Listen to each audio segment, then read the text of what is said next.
On your knees, I demand supplication. Oh, shit. Well, I guess I've got it. All right, so it's an odd name for a beer, folks, but hey, I am the Mighty Plantain, and we are looking at Supplication. It's an ale aged in Pinot Noir barrels with cherries from Russian River Brewing Company. It's aged at least 9 to 15 months. And it's got a picture of, I believe that's supposed to be a broad fork, some type of style broad fork on there. If not, then it's something used in cultivation of grapes, I assume, or maybe cherries. But, yeah, ale aged in. It was bottled on May 24th of 22, so this one has not had time to mature very long in the bottle, unlike the last one I did. Crap.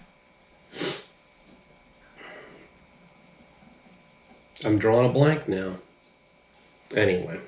7.75% ABV, and again, we're in the 12.68 fluid ounce bottle. It comes into 375 ml, which makes me think that the 375 is some significance. That's what they were going for here. And yeah, I should have gone with the regular size glass because that's a 16 ounce, so it's going to be plenty of room. Oh, look at this. Supplication is a brown ale aged in used Pinot Noir barrels with sour cherries, Brettanomyces. So the Brett was the same thing that the last one was used in the last one as well, and good bacteria. Okay, so we've got Brettanomyces and bacteria in here. The beer is a brown red color with hints of cherry, wine, and a medium sourness. Supplication is re-fermented in this bottle to create its fine carbonation. Spent yeast cells form a thin layer of sediment in the bottom of this bottle. Pour slowly, allowing the natural yeast sediment to remain in the bottle. Okay. So, despite a couple of stumbles, no thanks. Somebody just tried to hand me the smaller glass, but that's okay. I've already dirtied this one and rinsed it and cleaned it up, so no need to put another one through the dishwasher.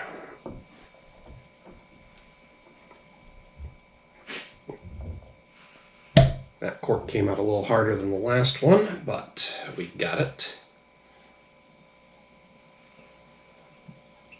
We'll let it glug a little bit, but I am going to try to pour it slowly and leave the sediment in there. Now, there's two different schools of thought on that. Some people say, don't let the sediment get in there. Other people say, go for it. Not only does it enhance the flavor, but it's also extra protein and a source of other nutrition. I tried to say nutrition and nutrients at the same time. I swear to God, folks, I've only had one beer so far tonight. I don't know what the hell's going on. My head is not on straight, apparently. Look at that. Brown, red.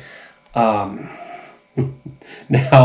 I hesitate to say this because it could be seen in a negative light. It will be, by the way.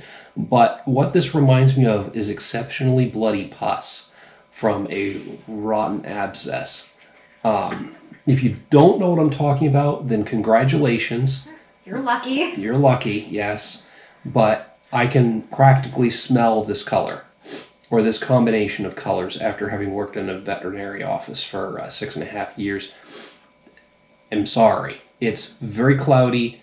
It's red and brownish yellow. It looks like bloody pus.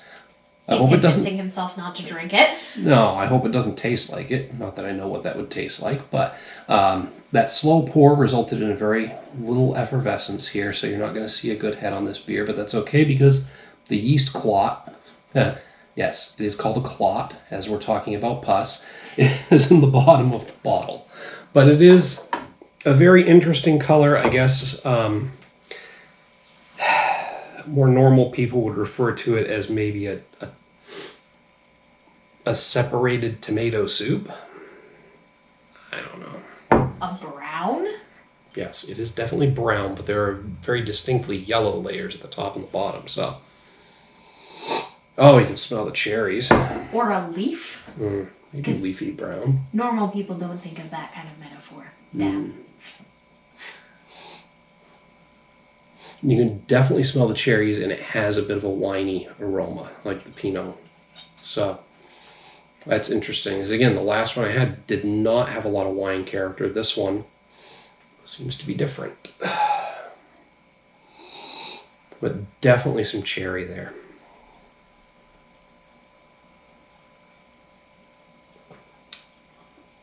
Bit of a medium mouthfeel.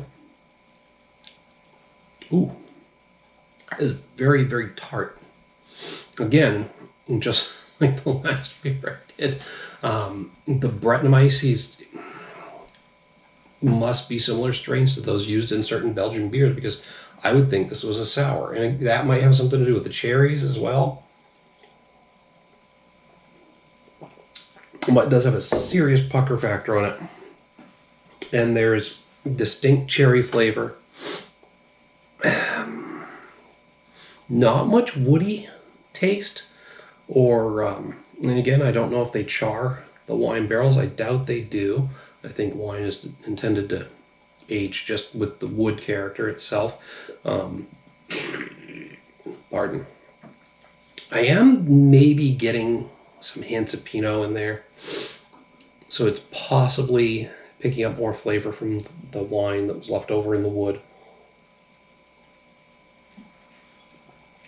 I mean, it's smooth, easy to drink.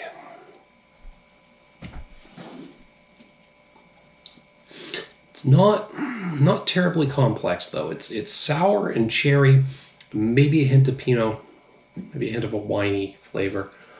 Well, that's really all I'm getting is sour cherries and maybe wine.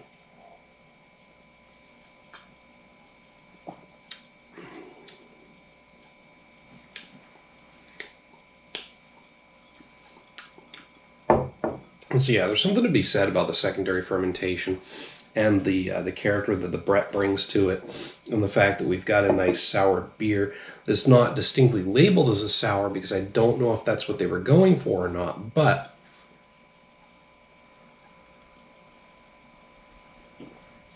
it very much makes me think of a fruited Belgian. Not necessarily a fruited sour, but a fruited Belgian, because the sourness I'm getting is very reminiscent of Belgian styles.